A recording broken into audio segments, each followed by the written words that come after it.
Salut Marc, salut Smart, salut peuple de catch-up. Bienvenue dans votre podcast qui chemine, qui dégouline, qui transpire le catch par tous les pores de la peau, du slip et du masque. Chaque semaine, les chroniqueurs de la team catch-up passent au crible tous les shows de la WWE. Bienvenue aujourd'hui dans le monde prodigieux du show bleu de la WWE. Bienvenue à Friday Night SmackDown, à WrestleMania SmackDown, car vous le savez, nous on est en plein dans la WrestleMania Week. C'est le Go Home Show qui va nous emmener samedi avec Stand and Deliver, WrestleMania 1 et dimanche WrestleMania.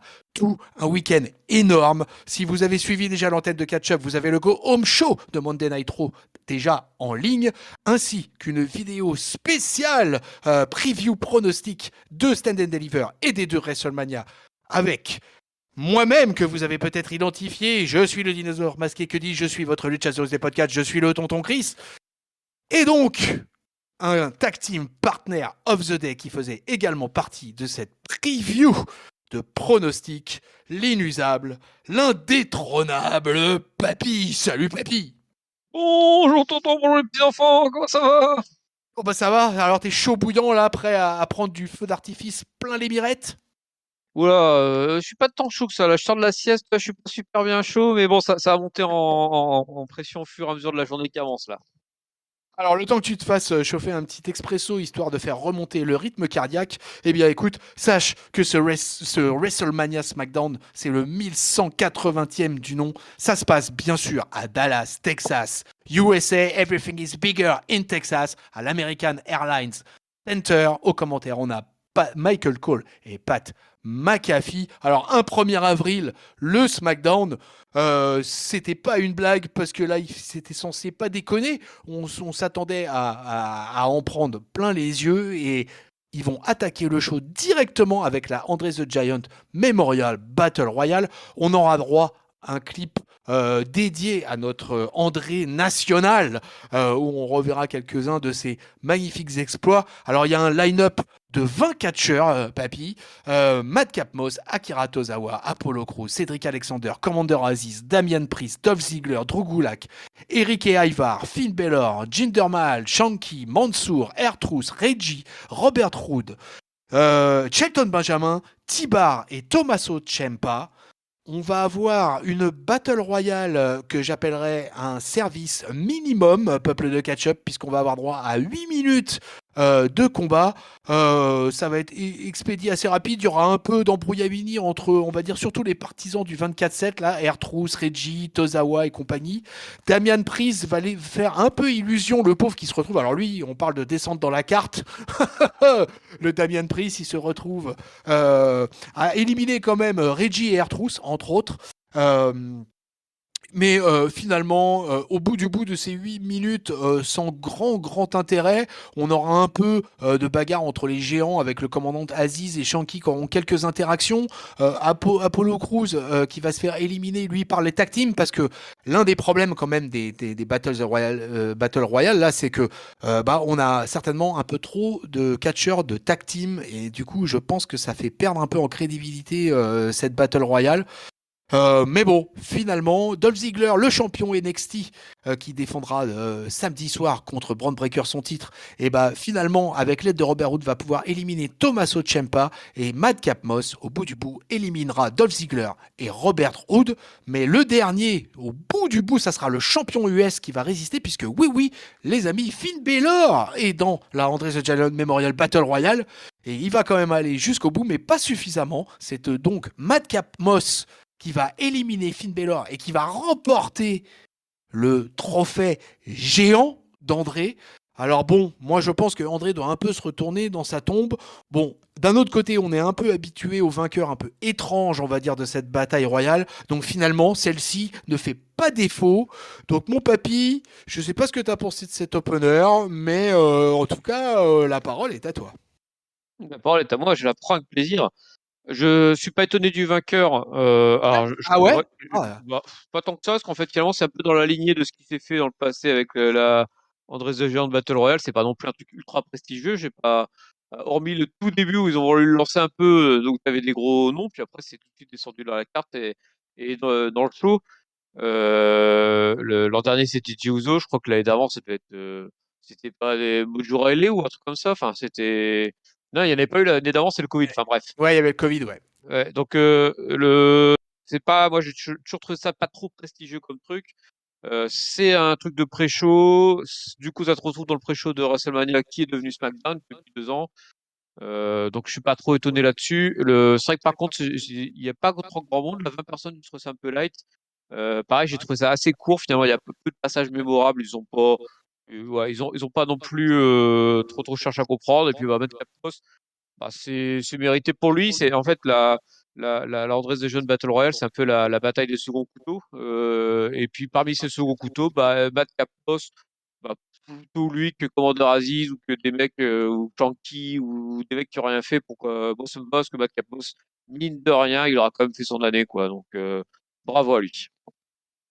Oui, je suis d'accord avec toi sur le principe que Matt Capmos a fait son année et que pourquoi pas, c'est un titre un peu honorifique cette bataille royale et c'est vrai qu'il passe de plus en plus inaperçu. Ouais, c'est presque un peu triste. Moi, ce que je trouve dommage, c'est que je trouve que c'est pas bien, c'est le match en lui-même finalement, tu vois, que je trouve Ouais, le match est pas pas bien ouf, c'est ça. booké.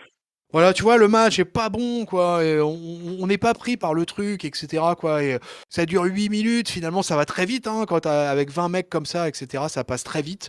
Et, euh, et t'es pas investi, quoi. Tu vois, j'étais pas investi dans le match, quoi. Moi, allez, j'avais envie de mettre une pièce sur le commandant Aziz, quoi, tu vois. Et puis finalement, j'ai abandonné l'idée. Je me suis dit, ouais, non, ils vont pas le filer à un géant. Et puis voyant Finn Balor résister, je me suis dit, ah bah tiens, ça se trouve, je sais pas, sur un coup de trip, ils vont le donner à Finn Balor.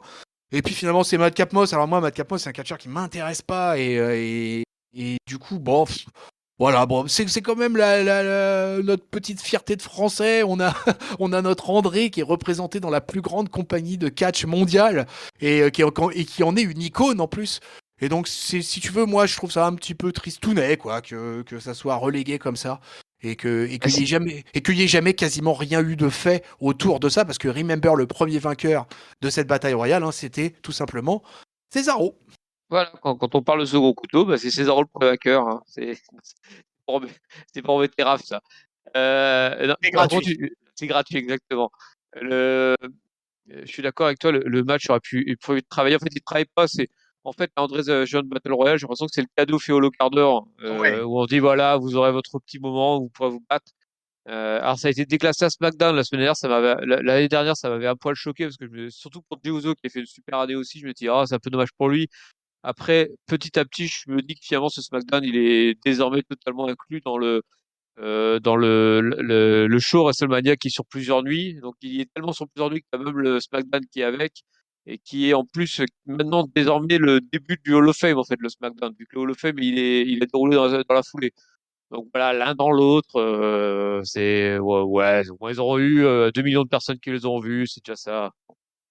Oui, c'est ça, ouais, c'est ça, c'est ça. Mais bon, écoute, je pense aussi qu'il y a une histoire financière derrière ça.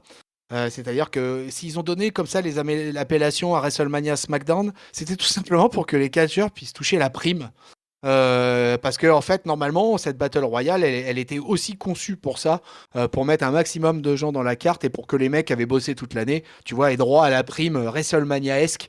Et bah du coup voilà, ça a été mis à SmackDown et je pense que ça permet aux catcheurs de toucher un petit bonus et en pleine WrestleMania Week qui rapporte des millions and millions de dollars à la WWE, on va pas plaindre les catcheurs d'avoir droit à un petit bonus.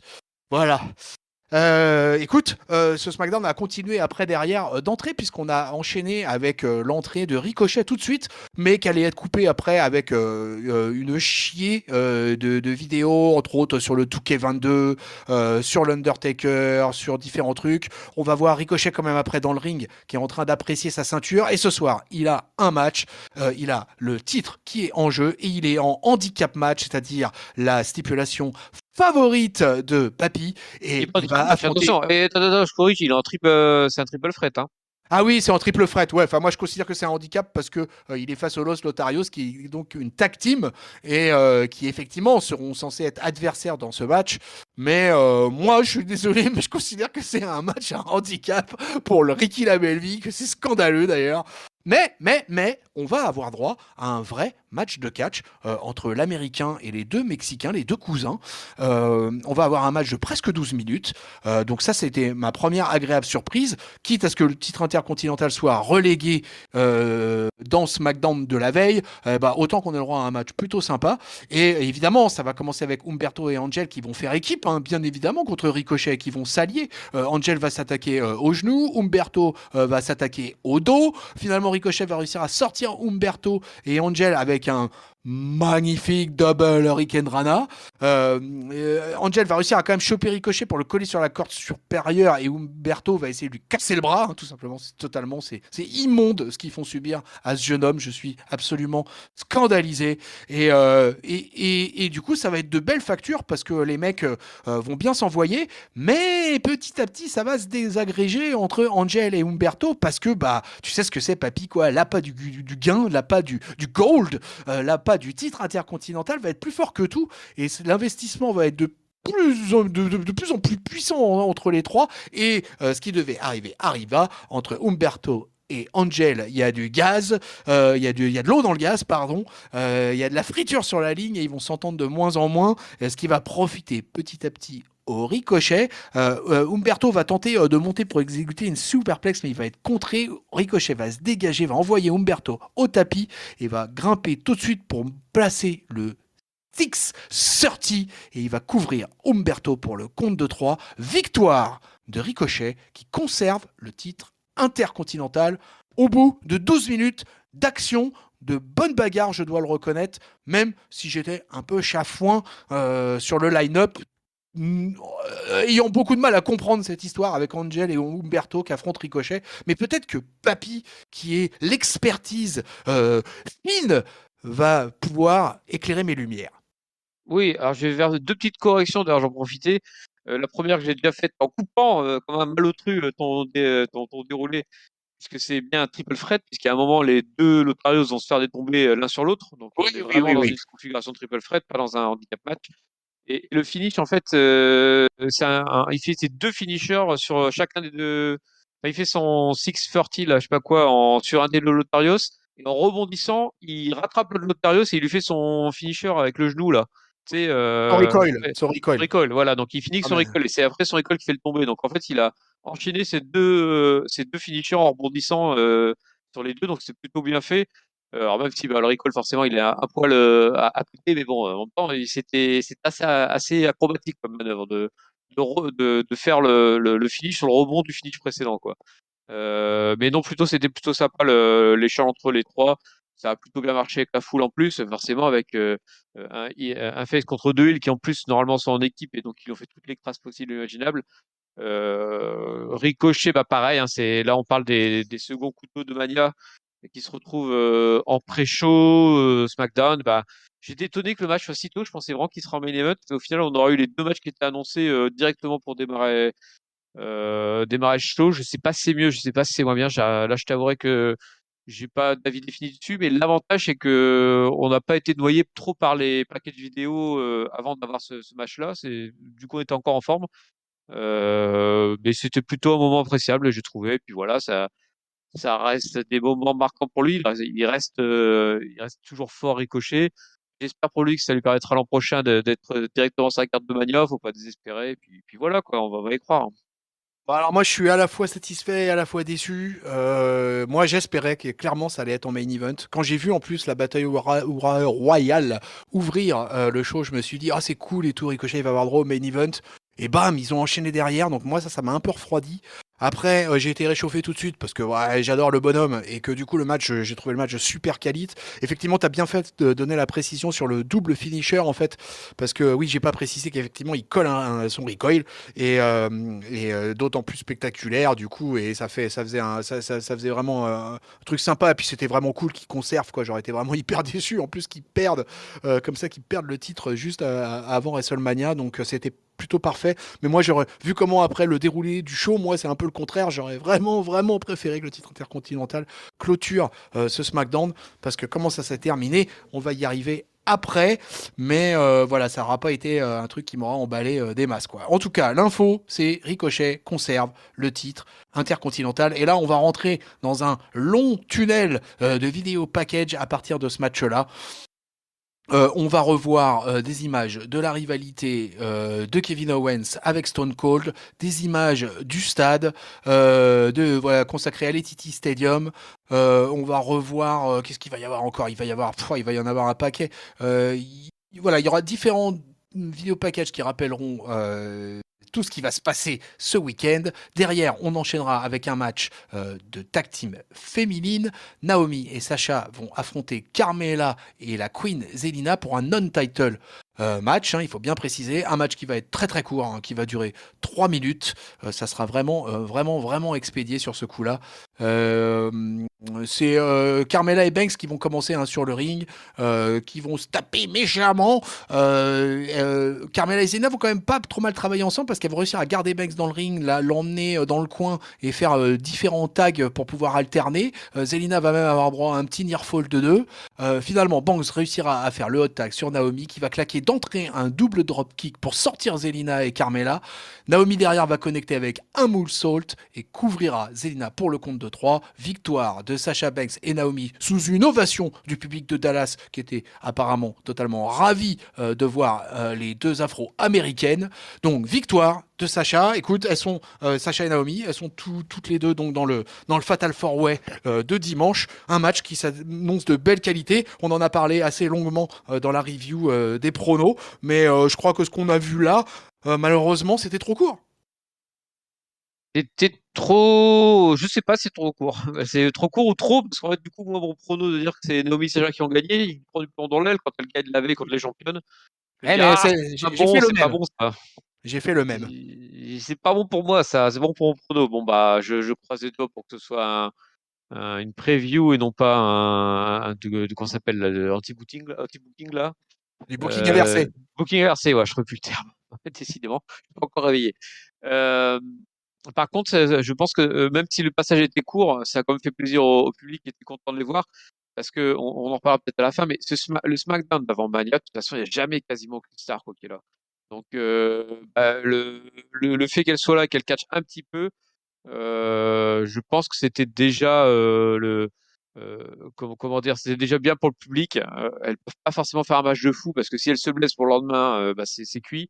Donc moi, j'étais déjà étonné qu'elle catch en fait, et donc quelque part, bah, c'était un bon petit cadeau, même si forcément c'est un petit match de catch, mais de toute façon, ce SmackDown là, j'attends absolument pas de catch, hein.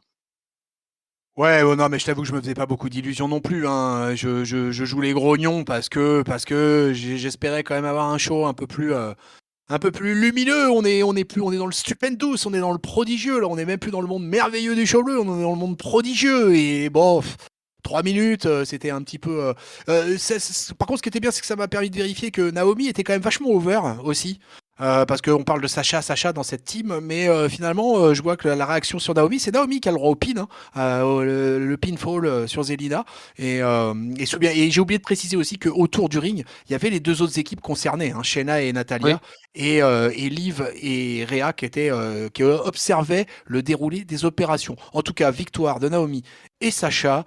Euh, Derrière, on va avoir droit, au-delà de vidéos, on aura surtout droit à une petite promo hein, de Charlotte en mode championne de SmackDown qui fait son apparition sous les sunlights et qui va nous expliquer que peu importe hein, finalement la menace de Randy Rosie à WrestleMania, elle va la détruire, elle va énumérer un peu toutes ses réussites à la WWE et elle va montrer, elle va jurer qu'elle va prendre Rousey à l'école de WrestleMania tout en tenant sa ceinture bien haut. Voilà, il se passera rien de spécial de plus hein, pour la title main event du côté des femmes.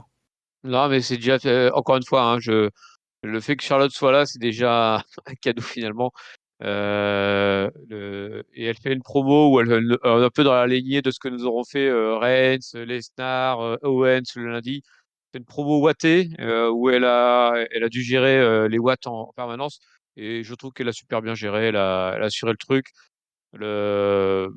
Ronda n'était pas là. Elle était en train de faire de la bagarre avec Shayna dans son camp personnel. Et donc du coup, c'était un des rares passages live qu'il y avait du soir et Charlotte s'en est plutôt bien sortie, j'ai trouvé.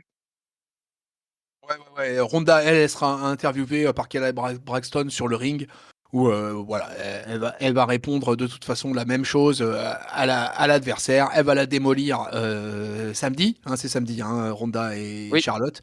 Donc elle va la démolir aujourd'hui. Donc voilà, donc elle annonce la démolition en règle. Euh, de notre amie Charlotte rira bien, qui rira la dernière. Et on aura aussi, d'ailleurs, après ces promos, on aura aussi encore un long vidéo package consacré à Ronda et Charlotte où on reverra quasiment l'intégralité de leur rivalité. Donc c'était, voilà, on aura eu tout ce qu'il faut. Derrière, on aura vidéo package. Alors là, gros vidéo package, bien sûr, assez long, hein, je crois qu'il va durer plusieurs minutes sur Brock Lesnar et la tête de la table. Et après, on va avoir un match, un single match, un one-on-one, et qui va être une sorte de preview, comme pour Naomi, Sasha Banks et Carmella Queen, sauf que là, ça sera un contre un, donc, puisque Jimmy Uso va affronter Rick Boogs, accompagné de Nakamura. Bien sûr, la Bloodline sont ensemble, et ça va être un match qui va être comme le précédent, qui va durer 3 minutes. Jimmy va commencer d'entrer en poussant Boogs contre le poteau du ring, va commencer à faire des avalanches un peu en mode Rikishi. Ça va trash talker un petit peu, quoi, mais ça va permettre justement à Boogs de se rattraper et de claquer son Follow Slime. Austin Theory va débarquer sans qu'on lui ait rien demandé afin de venir un peu emmerder Pat McAfee et Finn Balor qui est là. Du coup, Theory est sur le ring et va commencer McAfee va commencer à se battre avec Theory sur le ring et l'arbitre va faire sonner la cloche et va demander une disqualification. Enfin, moi j'ai pas trop compris si c'était un DQ ou un no contest. Bref, cette affaire-là va durer que 3 minutes. Et bah écoute, on est en mode Teddy Long Tag Team Baby. Six-man tag team match, comme Finn Balor était resté dans les environs, et ben on va l'allier à Nakamura et Boogs, et ils vont affronter les Usos et Theory. Et là, pour le coup, on va rentrer dans un vrai match, puisqu'on va rentrer dans un match de 11 minutes 30, où là, ça va plus être la même limonade, quoi, ça va être un peu plus compétitif. Euh, J'avais oublié de préciser parce que je crois que c'est avant. J'ai dû me tromper dans la chronologie puisque Pat McAfee va se retrouver. Hein, tu me diras, papy, mais c'est ça. Hein, il va se retrouver. Il va courir après Alors en fait, après Theory. ouais, si je peux me permettre, en fait, Ouais, vas-y. il y a Theory va intervenir deux fois. Une première fois Oui, pendant c'est ça. l'entrée de Ouais. Nakamura, c'est-à-dire qu'il Ouais. profite en fait de l'entrée de Nakamura où McAfee est debout sur la table pour arriver à le faire tomber de la table. Ouais, c'est ça. À ce moment-là, donc du coup, McAfee course Theory et jusque dans les vestiaires où en fait Theory se cache une nouvelle fois dans le bureau de McMahon. Donc du coup, McAfee se dit oh on me l'a déjà fait la dernière, je vais pas me faire avoir. Et il défonce la porte. Et puis derrière, t'as Vince McMahon qui sort en furie en disant putain mais qu'est-ce que t'as fait de ma porte? T'es ouf toi. Et donc du coup ensuite t'as McAfee qui revient tout penaud en disant bon ok si je joue en match à Mania, il faut plus que je bronche désormais. Et pendant le match, tu as de nouveau Theory qui vient et qui balance un verre d'eau à McAfee. Donc McAfee, pareil, il saute de son ring pour aller le choper. Et c'est en essayant de se barrer, encore une fois, que Theory tombe nez à nez avec Baylor qui l'attendait au bout de la rampe. Et c'est ce qui finit après par l'entrée sur le ring et le no contest. Voilà. Oui, mais avec Pat McAfee qui gueule à Finn Balor, Kick his ass, kick his Voilà. ass. C'est énorme, ouais. Ça c'était bien. C'était un des trucs que j'ai peut-être préféré d'ailleurs dans l'histoire aussi de théorie Pat McAfee depuis le début. Et j'ai trouvé que c'était bien foutu. Et après derrière, il se retrouve sur 6 matchs, ouais, il lui jette le verre d'eau en fait. Et c'est Finn Balor qui sort du diable Vauvert sous le petit intro quoi, et qui vient botter le cul à Ah, Théorie quoi Theory. pour revenir sur le ring. Donc ça c'est bien. Et après ça se transforme en 6 matchs, en six-man tag team match et le match va être le trios match va être plutôt sympa quoi et va durer 11 minutes 30 avec un Nakamura qui bosse comme jamais, avec un Pat McAfee qui est debout pendant tout le match et dès que Austin Theory est au milieu du ring, il harangue la foule, voilà, il souhaite évidemment que Nakamura et compagnie en mettent plein la tête et Nakamura et Boogs et tout vont bien bosser, ça va taguer avec il va y avoir de belles alternances et d'ailleurs Theory va être isolé longtemps, hein, longtemps dans le ring par les trois babyface quoi et va se prendre une série d'atémies de la part de Finn Balor, va être envoyé dans les cordes. Bref, il va manger cher et tout ça sous les acclamations de Pat McAfee en permanence qui va le trash talker à gogo. Finalement, les Usos vont enfin rentrer dans le ring et en particulier Jack qui va s'attaquer à Finn Balor avec un gros stomp. Il va mettre un super kick à Rick Books pour l'éliminer à l'extérieur du ring. Il va ensuite venir un peu taunter notre ami Nakamura qui lui répond ouais non mais vas-y dépêche-toi parce que moi je veux aller faire un golf après. Du surf. Voilà, ou du surf au choix quoi.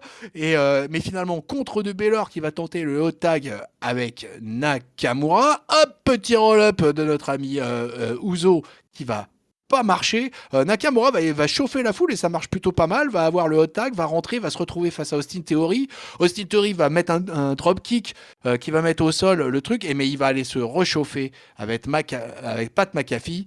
Pat McAfee va monter sur le ring pour un face-to-face. Theory, il est ravi, il lui dit vas-y, allez, vas-y, viens, tu vas voir, ça va chauffer quoi. Et là, il y a Michael Cole qui va venir intervenir en fait auprès de Pat McAfee en lui disant non, non, mais vas-y, il faut te calmer, etc. Enfin, Michael Cole en médiateur, mon papy. On n'est plus, Médiateur, cool. on n'est plus dans l'attitude era. Hein. Ah non, mais c'était drôle parce qu'en fait, tout le public chantait Michael Cole, et lui il était mort de rire du coup parce que il joue la comédie, mais bon, en même temps, je pense que c'est un peu la fête pour tout le monde, donc quelque part, il doit être tellement content qu'il prenne du plaisir dans ces moments-là. Je sais plus si du coup t'as le finish, mais le finish c'est. Ouais, j'allais y venir en fait, mais une interruption par rapport à ce qui s'était passé avec Ouais, vas-y, Michael je vais Cole. finir alors, vas-y. En fait, là, on était sur la fin parce que au final, tout ça, ça avait profité à Austin Theory, hein, qui est bien, qui est dans un bon momentum, hein, moi je trouve. Hein. Tu vas m'en dire ce que t'en penses, quoi, mais j'ai l'impression qu'il est dans un bon momentum, en tout cas le jeune là. Et finalement, les Usos vont créer une distraction qui va permettre à Theory tout simplement de passer son finisher et de couvrir pour le compte de 3 Finn Balor, le champion US hein, quand même. Hein. Alors peut-être que ça, c'est un petit indice aussi au passage. Peut-être qu'on va aller vers une feud Theory Baylor, ça serait pas mal parce que Baylor est totalement installé en babyface actuellement, Theory est totalement installé en heel, donc why not. Et du coup victoire de Theory victoire du trio Uzo Theory face à Nakamura, Books et Baylor. Bon, alors, les deux, en fait, pour moi, c'est à la fois une petite piste pour la suite. Et je pense aussi que c'est de toute façon, ils n'avaient pas trop le choix parce que dans les participants sur les 6, il y en avait 5 qui étaient sur la carte de Mania et un qui n'y était pas. Donc, ils ont fait perdre celui qui n'était pas Mania. Ça me semble pas totalement ubuesque comme choix. Et donc, c'est Finn qui a pris le pin. Ouais, j'ai trouvé le match plutôt plaisant, les interactions avec finalement les deux feux de croisée plutôt sympas, notamment toutes les interactions théorie McAfee là, qui ont donné du rythme au Bousin. Et je trouve que c'est Brooks qui est toujours montré ultra fort. Il fait des séries de 10 là, en soulevant les gars dans un sens dans l'autre. Les Ouzo qui doivent faire plus de 100 kilos, il les soulève comme des fûts de paille. Donc, bah voilà, j'ai trouvé que pour le coup, c'était finalement le seul truc de la soirée qui allait finir de d'hyper pour WrestleMania. C'était le seul segment et il était plutôt bien fait. Ouais, moi j'ai trouvé plutôt le match plutôt sympa et tout ça quoi. J'ai trouvé l'interaction McAfee, Michael Cole théorie réussie. J'ai trouvé la mise en avant du jeune réussie. Enfin moi globalement tu vois, j'ai trouvé que c'était tout un ensemble là qui était plutôt pas mal quoi. J'ai juste une inquiétude mais heureusement qui a duré 2 secondes. Ça a été au moment de la fin les 3 minutes quoi entre Uzo et Books quoi. Et je me suis demandé ah, non, ça va pas se terminer en autre boudin comme ça puis ça va s'arrêter là-dessus. Puis non en fait ça a été bien relancé. C'était comme il fallait. Donc non j'ai que du bien à dire sur ce segment là quoi. Euh, Après, écoute, on termine. Il y aura un ou deux petits packages vidéo avec voilà, et les annonces. Et on termine ce SmackDown par un Happy Talk. On va retrouver Madcap Moss et Happy Corbin sur le ring, qui sont bien sûr hilars et ravis de ce qui s'est passé précédemment avec la victoire de Madcap Moss dans la Battle Royale. Moss, bien sûr, va célébrer sa grande victoire, hein, mais Corbin va quand même le couper assez vite pour tout simplement parler de sa victoire à lui dans la Battle Royale de WrestleMania 32. Et tout d'un coup, il va nous brandir l'épée qu'il a volée à McIntyre à Monday Night Raw cette semaine, alors qu'il y a une vidéo d'ailleurs qui est diffusée pour rappeler le moment. Hein, et Corbin va faire allusion au fait que l'épée porte le nom de la défunte mère de McIntyre et va faire une blague sur le fait que McIntyre a perdu à la fois l'épée et sa mère. le truc qu'il fallait pas faire avec la blague traditionnelle évidemment de Madcap Moss, mais là c'était le truc qu'il fallait pas faire parce qu'il y a un McIntyre en mode furie, en mode psychopathe écossais qui débarque de manière furieuse sur le ring, qui va détruire Moss d'un seul coup de poing et qui va entrer sur le ring avec la chaise. McIntyre va fracasser la chaise sur Corbin, va reprendre son été, va la balancer sur Corbin, qui va arriver juste à l'esquiver et à s'échapper du ring. Célébration du babyface écossais. Alors, bon, j'ai envie de dire que Drew respecte les traditions et que on termine un peu un SmackDown avant Mania avec un peu une bagarre, mais vraiment une petite bagarre quand même, quoi. Hein, ça n'aura pas été bien méchant. Alors, un Drew McIntyre magnifique en Marcel, en hommage à Brody Lee ou à Luke Harper, Jean et Marcel, mais quelle impression physique il donne le Drew McIntyre. Il va fracasser d'ailleurs la table du Happy Talk à coups d'épée, aussi pour bien faire comprendre que qui c'est le patron. Et c'est comme ça que va se terminer ce SmackDown. On terminera juste avec, il y aura la présentation en fait tout simplement par les deux commentateurs avec tous les matchs des deux nuits. Et c'est comme ça se terminera ce WrestleMania SmackDown, mon papy. Yeah, sur une ultime confrontation, sans prendre de risques, avec aucun coup donné quasiment, que de l'évitement et de la poursuite et de la montée puis de la montée de pression sur la rivalité McIntyre Corbin. De toute façon, c'est l'histoire hein, qui nous a raconté depuis des semaines, des mois que Corbin s'échappe toujours. Et ben de dimanche, je crois, j'ai plus si c'est samedi ou dimanche. Enfin, ce week-end, en tout cas, il pourra pas s'échapper. Et puis on verra ce que ça donne. Moi, j'aurais bien aimé que du coup, ils en profitent pour nous faire un truc en cash parce que ça aurait été dans le sens de l'histoire, quoi. Mais bon, on se contentera de cette rivalité qui devrait mettre un point, de cette confrontation qui devrait mettre un point final à cette rivalité. Oui, c'était certainement les dernières interactions entre ce soir et WrestleMania, donc je pense aussi que ça va se terminer comme ça. Eh ben écoute, papy, ainsi s'achève ce 1180e Friday Night SmackDown, et tu vas pouvoir nous donner ton top flop nop. Alors, peuple de catch-up, on n'en a pas parlé, mais sachez que quand même le Go Home Show de Monday Night Raw, reviewé par Papy et El Patron, était une review historique dans l'histoire de catch-up, puisque c'était tout simplement la 900e vidéo depuis la création de Catch Up en 2016. Et que donc là, ce Friday Night, c'est le 902e, puisqu'on a fait une autre vidéo dans l'intervalle. Donc voilà, bravo, quoi. Donc un top flop note qui vient de passer la barre des 900. Ah, ça rigole pas le mot de la fin là, hein. On va passer Euh, les. Et puis, juste, je coupe un instant, mais vas-y, juste quand même, vas-y. pour mesurer le truc, imagine quand même qu'on va passer la barre des 1000 cette année en 2022, quoi. La barre des 1000 vidéos, quoi, des 1000 contenus. Ah, il faut qu'on continue alors du coup. Hein. Faut pas qu'on arrête parce qu'on allait annoncer que c'était le dernier review qu'on faisait, mais non, du coup on continue. On va faire WrestleMania. Alors c'est ça que tu nous dis. Non Ouais, mais ouais. d'accord. Bon bah si c'est ça, on va se forcer. On va faire WrestleMania les gars. Vous pouvez continuer à nous écouter. Euh, mon top float note. Bon c'est toujours particulier. Hein. Je l'ai déjà dit plusieurs fois. C'est SmackDown de pré WrestleMania. J'ai envie d'être plutôt tolérant avec ce show-là parce que je me souviens des années où c'était carrément des shows enregistrés où il y avait rien en fait. C'était que des packages vidéo avec C'est vrai, avec c'est vrai. deux gars qui étaient en coulisses et qui faisaient juste le pimpin en nous disant et voici le match du machin et l'arrivée des bidules. Hop, hop, et tu voyais ça déroulait.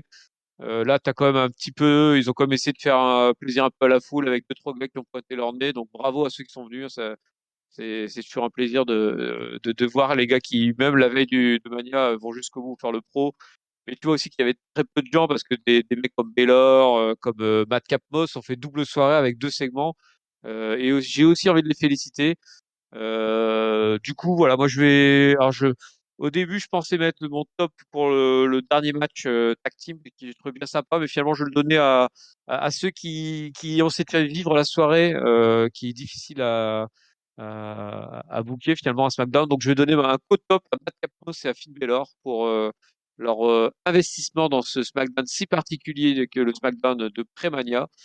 Mon flop, moi, je pense que je vais te rejoindre en le donnant la bataille André le Géant, non pas pour le vainqueur, mais vraiment pour le contenu où ils sont pas fait chier, quoi. Même pas 10 minutes. Ils auraient quand même pu faire un petit effort de la rallonger un poil, quoi.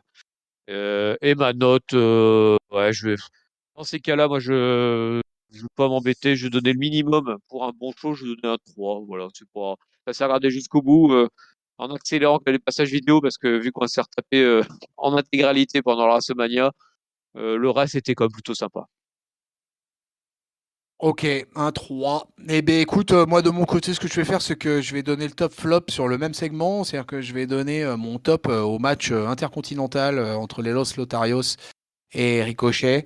Et je trouve que c'était un super match. C'était super bien. Super content que Ricky garde le titre intercontinental. Il mérite. Moi, je trouve qu'il n'est pas assez exploité, ce garçon. Je sais pas. On sait même pas s'il a progressé au micro parce qu'il en fait quasiment jamais. Donc voilà. Mais moi, je suis convaincu et je resterai convaincu jusqu'au bout que ce garçon, il a un potentiel incroyable. Il est hyper over. J'ai trouvé que là encore ce soir, là, il était hyper over auprès du public de Dallas. Et donc, je pense qu'il faut en faire quelque chose. Et j'attends de voir ce qui va se passer à ce niveau-là. Mais je leur donne mon top pour le match réalisé. Et par contre, bah, de l'autre versant, je vais donner mon flop en même temps à avoir installé ce segment comme ça en deuxième match derrière la bataille royale qui était médiocre. Et vraiment, ça aurait pour moi mérité le main event. Finir un happy talk par un happy talk comme ça, bah ouais, ok, d'accord, mais pour moi, ça c'est un segment de milieu de show. Euh, Enfin, c'est de la mid-card. C'est vraiment hyper déçu de finir un SmackDown de WrestleMania comme ça, avec Happy Corbin et tout ça. J'ai beau adorer le Drew McIntyre, ok, mais moi j'aurais préféré qu'on termine sur un feel-good moment avec Ricky qui clôturait le show avec la ceinture bien en haut. Mais voilà, ça m'a déçu, quoi. Ça m'a vraiment déçu que c'est pas le roi au main event, quoi. Et puis ma note, ça va être un 3. Ma note, je sais pas, je suis embêté, quoi. Oui, parce que je suis d'accord sur tes arguments sur le fait qu'il y a eu des années où on a eu droit à des trucs enregistrés ou carrément des best-of ou des trucs comme ça. Donc là, au moins, ils font quand même l'effort de booker un show, ils font apparaître tout le monde, etc. Donc c'est notable. Je peux pas dire le contraire. Ça serait être malhonnête. Euh, donc, tu es mon papy à moi, alors je vais te suivre. Je vais mettre un 3 comme toi. Comme ça, voilà, on est à l'équilibre, quoi. La tag team partner of the day. On est à l'équilibre et puis je vais mettre un 3 également. Et bah écoute, voilà papy, on est arrivé à la fin de ce WrestleMania SmackDown. Je vous rappelle en ligne le Go Home Show de Monday Night Raw. Si vous êtes un peu à la bourre sur vos pronos, ne vous inquiétez pas. Si vous voulez tous les spoilers de WrestleMania, on est là, puisque vous avez The Most Stupendous Preview et pronostic de WrestleMania qui est déjà disponible en ligne, en une triple frite avec moi-même, Papy Anti-Atemi et El Patron Irem, qui a fait d'ailleurs une prestation remarquée lors de cette preview, Ah mon ouais. cher Papy. Ah, le pauvre, il est toujours. Bah, en fait, le truc, c'est qu'il s'est coincé le dos, du coup, en étant assis par terre. Donc, il est toujours assis par terre, là, près de son petit mur. De temps en temps, les gens viennent le nourrir, lui donner un petit peu d'eau. Mais pensez au patron, là, qui s'est tué pour enregistrer ses pronos. Exactement, une performance hors du commun. Et ben voilà, écoutez, peuple de Catch-up, tout simplement pour nous rejoindre, vous pouvez rejoindre la communauté Catch-up sur le Discord. Tous les liens sont dans la description des vidéos YouTube ou même d'ailleurs des vidéos des bonnes plateformes de podcast qui accueillent Catch-up. Abonnez-vous pour ne manquer aucun épisode. Apple Podcast, Podcast, Spotify, Deezer, Google Podcast, les réseaux sociaux Twitter, Facebook, Instagram, le site officiel catchup.lepodcast.fr. Il ne me reste plus qu'à remercier mon tag team partner gériatrique of the day, l'insubmersible Papy. Merci Papy. Merci à toi, tonton, pour ta disponibilité, ta présence, ton enthousiasme pour ce SmackDown pré-WrestleMania. Là, ça y est, là, dans quelques heures, ça démarre. Là, on a Takeover qui va démarrer dans quelques heures. Dans la foulée, WrestleMania, là, c'est bon, là, on est parti, là. Donc là, t'es chaud, comment tu vas faire? Tu vas regarder en direct ou tu vas décaler en regardant le lendemain matin? Comment tu Alors, t'es organisé? alors, c'est organisé, c'est un peu compliqué parce que le Takeover, je suis pas dispo à 19h, mais puisqu'il est à 19h heure française, hein, pour rappel, pour ceux, bon, ceux qui nous écouteront, je pense que ça sera déjà démarré. C'est pas grave. Euh, là justement, j'ai calé une petite sieste pour essayer de récupérer l'énergie. Je vais tenter la première nuit en direct et puis voir ce que ça donne, quoi. Si j'arrive à tenir, j'enquillerai comme c'est la deuxième. Ouais, ouais, ça peut être pas mal ouais, comme ça dans ce sens-là. Ouais. Et après, on en a parlé pendant les pronostics et tout ça, quoi. Mais bon, le match là que tu vas attendre le plus, on va dire si tu devais en sortir qu'un seul, quoi. Ah, un match où j'attends le plus. Bah moi, je reste sur mon Bianca versus Becky. Moi, je sais pas pourquoi. J'ai envie de se voir ce match depuis qu'ils ont commencé la rivalité et donc bah, je l'attends vraiment avec une grande, grande impatience. Ouais, ça risque. Ouais, de toute façon, les deux matchs féminins pour moi vont être dessus de super qualité, etc. Ouais, ouais, j'avoue que Peut-être t'es surpris, basique, toi. basiquement, moi, je suis hypé par l'énorme main event, quoi, par le Brock Lesnar Roman Reigns, quoi. J'avoue que vraiment, ça, c'est un truc, ça va être totalement incroyable, quoi. J'attends un truc assez fantastique, quoi. Mais, euh, mais moi, je reconnais que, en fait, là, cette carte, elle fait un petit peu les montagnes russes. Il y a des trucs que je trouve fabuleux, et puis il y a des trucs qui m'intéressent pas plus que ça, quoi. Mais c'est pour ça que je trouve que l'idée est bonne de faire deux nuits, quoi. Parce que je pense qu'effectivement, sur une nuit, avec certains matchs de mid-card ou digne de weekly, ça aurait peut-être été un peu indigeste. Alors que là, je pense que ça va permettre d'avoir quelques respirations. Ah, carrément, oui. Et que du coup, quand on va arriver sur les gros, gros matchs avec les grosses ceintures, je pense qu'on sera dedans, quoi. Ouais, espérons, espérons. Puis il y a plein de matchs en fait où j'essaie de pas trop. Là, en tout cas, cette année, j'essaie de me faire aucun film dans la tête à l'avance. Comme ça, je vais être totalement dispo, totalement surpris, totalement bien surpris. Par exemple, pour la surprise pour Seth Rollins, j'imagine rien. Le Brock Lesnar versus Reigns, j'imagine rien. Comme ça, on se laisse totalement prêt à être surpris par ce WrestleMania qui s'annonce stupendous. Ah ouais, ça s'annonce stupendous, c'est clair. Ouais, tellement stupendous que j'en ai coupé d'ailleurs tous les réseaux, machin, etc. Voilà. Le Twitter de Catch-Up, ce que j'ai fait, c'est que je n'ai mis que la page d'accueil de Catch-Up en favori pour pas tomber sur un truc par accident. Tu vois, pour pouvoir quand même balancer la promo. Là, je sais que depuis 2 jours, j'ai tout coupé. Je voulais dire aucun dirt cheat et tout ça. Surtout en plus avec le fait du match mystère avec cette Rollins, etc. Tu vois. Donc là, il n'était pas question de se faire gâcher la fiesta. Moi, les matchs, en général, je vais les regarder le lendemain matin.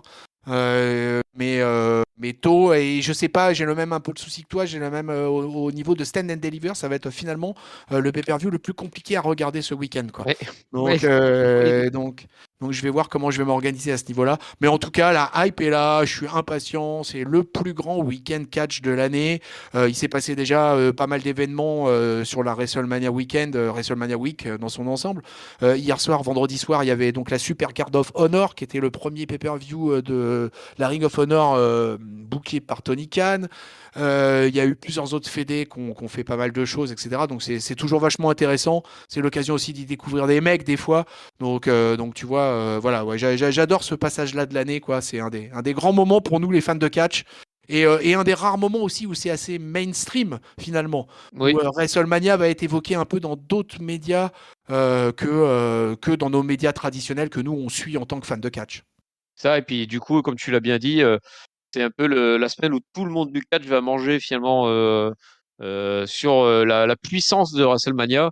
Et donc c'est l'occasion pour tout le monde de se montrer et de faire son petit show, tout ça. C'est vraiment. Et puis en plus, il y a les fans du monde entier qui sont rassemblés aux États-Unis. Donc j'ai l'impression, j'ai pas trop fait gaffe, et j'ai l'impression que du coup les autres, et c'est aussi peut-être pas l'autre trop loin du Texas parce qu'ils disent c'est là où il y aura le The Place to Be. Et donc pour les gens de là-bas. Fan de catch, c'est un grand moment parce qu'ils doivent en manger vraiment dans tous les sens. Ouais, exactement. Ouais, je suis totalement d'accord. Et puis qu'ils en profitent. On a par exemple, tu sais, il y a les deux jeunes Français là, qui partent quasiment à tous les WrestleMania, tous les Royal Rumble et tout ça, qui font même des interviews maintenant. J'ai vu des superstars de la WWE. Enfin, ces deux jeunes qui sont en train de rentrer en fait dans le sérail, je pense, des médias, catch, etc. Qui font des voyages incroyables et qui partagent ça un peu sur les réseaux et tout. Bon, bah voilà, les gars prennent des étoiles plein les yeux, hein. C'est vrai que c'est un accès. Alors, on n'en a pas parlé, mais juste un tout petit mot là-dessus. Mais ils ont inauguré pour le WrestleMania Access une statue pour l'Undertaker, pour son intronisation au Hall of Fame. À la sortie de ce WrestleMania SmackDown, il y a eu la cérémonie du Hall of Fame qui a eu lieu. Alors j'ai pas la liste en tête, hein, mais bon, il y avait les Steiner, il y avait ceux qui étaient annoncés, quoi. Mais surtout, vous le savez, la tête de la table dans ce Hall of Fame, le headliner, c'était tout simplement l'Undertaker. Et donc l'Undertaker a eu droit à une entrée assez majestueuse avec Vince McMahon sur le ring, qui a prononcé le discours, etc. Il y avait les différents gears des différentes époques, des décennies de l'Undertaker. qui était comme ça autour de McMahon. Donc l'Undertaker a fait une rentrée avec un costume assez incroyable et avec une natte derrière et tout ça, et a fait un super discours. Et mon papy, l'Undertaker s'est permis de prononcer la phrase qui tue, c'est-à-dire ne jamais dire jamais, à l'idée d'un dernier match. Donc avec t'imagines un peu la réaction du public, quoi. Et donc on a senti un Mark Calloway en pleine forme hier soir. Yes, c'est ne jamais dire jamais. Et d'ailleurs, ça sera en Arabie Saoudite. Dans ces cas-là, mieux vaut dire jamais. Hein, Bien. Marco, si tu nous écoutes. Ah oui. Non, non, non. Hein. Ah oui, alors là on est totalement d'accord, hein. C'est clair qu'il n'en est pas question si c'est pour nous annoncer, parce que tout ça on lui propose 5 millions de dollars pour aller catcher à Riyad. Il n'en est pas question, Marc. Il n'en est pas question. En tout cas, félicitations à tous les nouveaux Hall of Famers de la QV 2022. Voilà, peuple du catch-up, on vous laisse sur ces bonnes paroles. On vous souhaite un week-end de WrestleMania monumental. On vous encourage à rester sur notre antenne pour venir écouter toutes les reviews, tout ce que vous pourriez avoir manqué au cours de ce WrestleMania week-end.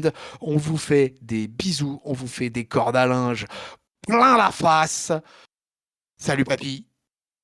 Salut tonton, salut à tous et bonne WrestleMania week-end à tous.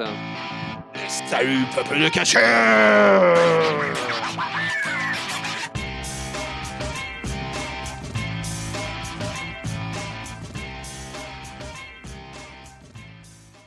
Le sourire de Vince.